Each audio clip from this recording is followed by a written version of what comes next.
Good morning, everyone. Your morning weather briefing for this May 18th finds that there are no major changes in the forecast versus what I presented yesterday. Still, overall, an active weather pattern for a big portion of the central and eastern United States for the next 10 days at least. Plenty of rainfall chances to monitor, just a matter of determining the exact coverage of the rain that is going to be falling. Still looking at a possible tropical system in southeastern portions of the nation for about a week from now. It's a forecast that still does not contain a lot of cool weather. The real only notable cool weather in the 2 week forecast for central and northern portions of the plains and into the western corn belt in the near term. Temperature rainfall forecast this morning. The only things that I want to note is that I am moderating the 11 to 15 day temperature forecast to some degree today, pushing the warmer temperatures more into western portions of the nation and putting a bigger portion of the eastern half of the nation in near normal temperatures, a situation where I also think that the 6 to 10 day period is going to be a lot wetter in the middle of the country before things become a little bit less active in the 11 to 15 day time frame. With regards to the QPF this morning, you know that at times I have some disagreements with regards to the QPF maps, but there are very few days when I just think that they are just out and out wrong. But this is clearly one of those days when it comes to the central portions of the Corn Belt and their 5 day rainfall forecast. That would be especially the case where I'm drawing it here in northwestern Illinois into northeastern portions of Missouri and into eastern portions of Iowa, where they have an extensive area there of 1 to 1.5+ inch rainfall amounts over the next 5 days. And I just really can't buy that, and really just am puzzled this morning why they're going for such big rains in that area. I really think that a sizable portion of that area could see only 1/4 to 3/4 inch rainfall amounts for the next 5 days. Otherwise, no real big disagreements with this forecast. Eastern Corn Belt, though, the rainfall amounts there, I think they'll be every bit as heavy as shown, but there may be a question of the coverage in that area. 6 to 7 day QPF map this morning. No disagreement with where they are showing the best rains to fall. I do think that overall the coverage of rainfall in this period is going to be less than shown, but at the same time, I feel that at least on a localized basis, rainfall amounts potentially could be a good deal heavier than shown. Temperatures from yesterday shows that once again the 90-degree heat was suppressed into southern portions of the nation, although we did see some 90-degree weather get back into a bigger portion of the hard red winter wheat belt yesterday, and that will continue to expand in that area for today. 18-hour rainfall totals, fairly scattered nature of rainfall in eastern and southeastern portions of the nation, some localized areas seeing nice amounts, also some scattered area of nature of the rainfall in the southern plains. If you're looking at solid coverage of rainfall during the last 24 hours, clearly northern portions of the plain states, and you can see that on the radar estimated rainfall with solid coverage of 1+ inch rainfall amounts through 1 a.m. through since 7 o'clock yesterday morning, I should say, across large portions of southeastern North Dakota, western South Dakota, and into northwestern Nebraska. Otherwise, you can again see the scattered nature of the rains in the hard red winter wheat belt and also into the southeastern corn belt, mid-south and into southeastern sections of the nation. With regards to the early morning rainfall, still a solid area of rainfall in the central plain states this morning. Still some widely scattered rains impacting southeastern portions of the corn belt and areas to the south and southeast of there. Looking at 500 millibar heights as of later on today from 7 o'clock this evening, our major storm system in southwestern portions of the nation responsible for the big rains that are still going to be piling up over the next 24 to 36 hours in the central and northern plains and into the western corn belt. Another upper level low in the mouth of the Ohio River Valley area, bringing widely scattered rains into the corn belt again today, some widely scattered rains into the mid-south, and still pumping the tropical moisture into southeastern portions of the nation.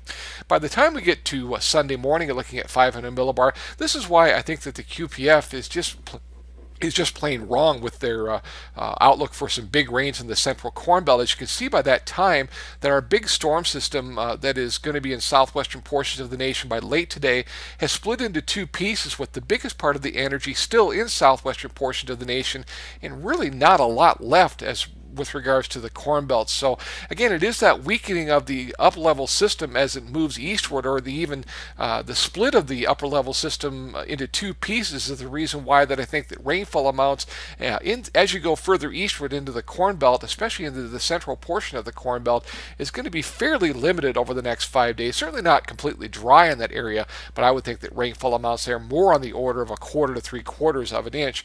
You can see that on the European model here, the 5 day rainfall rainfall forecast from the European model that takes us out through 7 o'clock in the morning on Wednesday. Again, there's your big rains in the western Corn Belt and the Central Plains from the big upper level system that I just talked about. The widely scattered rains in the eastern Corn Belt, portions of the mid-south, and the tropical moisture flow into the southeast over the next 5 days. But then you notice they're in between that just some quarter to three-quarter inch rainfall amounts from the European model for the next 5 days. Maybe the European model is a little bit pessimistic about rainfall in the central Corn Belt, but again, I certainly think that this is a lot better forecast than that wet forecast shown this morning from the Weather Prediction Center's QPF forecast. As we get in towards the 6 to 10 day period, again, still a very active time frame. Looking at surface features as of late in the day on Wednesday of next week, you can see the European model indicating scattered rains, GFS model largely the same area.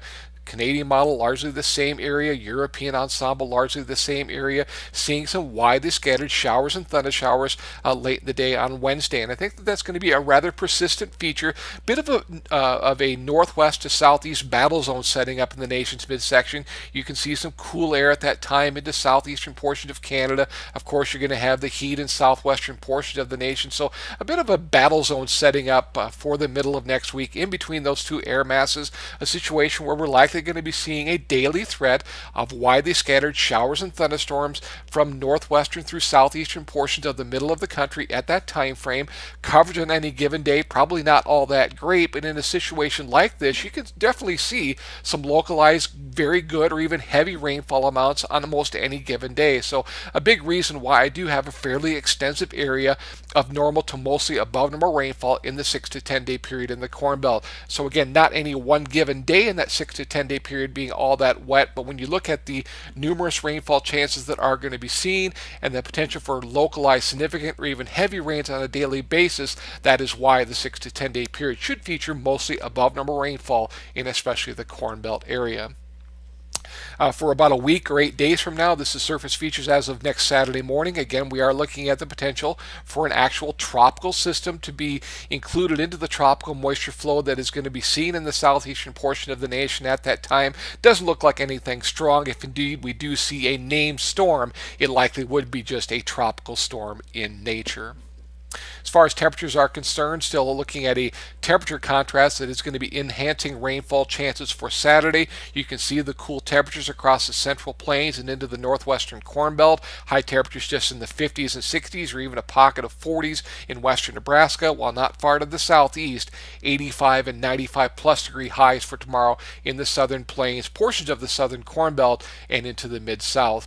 Again, the only real cool air in the forecast is for today in the northern plains, and then for tomorrow through about Monday in the central and northern plains and into the western Corn Belt. By the time we get to Tuesday, you can see that once again, extensive areas of above normal temperatures again impacting big portions of the nation by that time.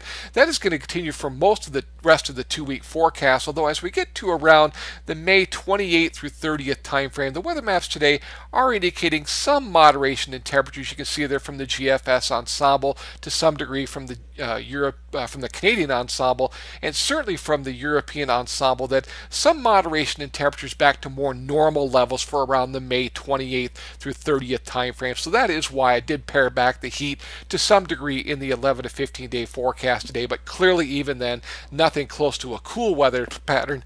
Certainly nothing indicated by what is shown overnight by the GFS operational model with its 11 to 15 day temperature forecast for again the 11 to 15 day period, showing an extensive area of below or even much below normal temperatures. Forget about it. That's not going to be verifying, but you may hear some other people talking about that this morning.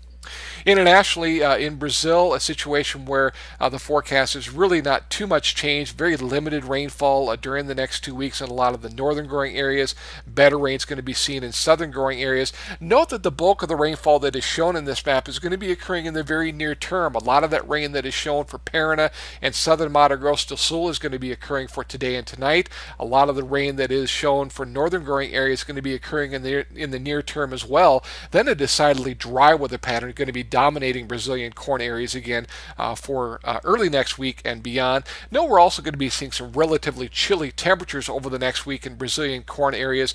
Several mornings with lows in the 30s, but I do not see anyone getting below the freezing mark at any point in that period. Rainfall from Europe and the former Soviet Union. Note that we did see some spotty areas of decent rains over the past 24 hours in some of the wheat areas of Ukraine and into southern central region of Russia. 48-hour rainfall totals from Europe there on the right. Some very nice rains over the last 48 hours in Poland. Looking at a 2-week percent of normal rainfall map.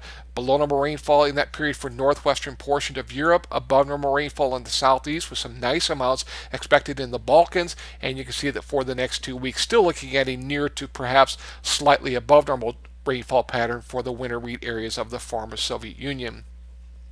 In Canada, dry weather is going to be returning to all of the Canadian prairies for today, and that dry weather is going to be lasting through at least Thursday of next week. So the modest rains that are shown here on the 10-day rainfall map from the European model would be occurring for very late in the 10-day period. Also noting quite a bit of warmth in the Canadian forecast. A couple days of cool weather there before temperatures go to above or even much above normal levels for next week. In Australia, finishing things up for this morning, no changes, still below normal rainfall pattern for the next 2 weeks all across the Australian wheat areas.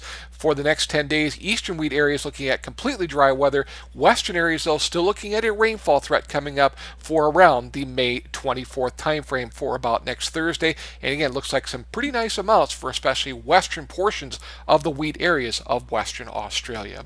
That's it for this morning. Everyone have themselves a great day and an even greater weekend.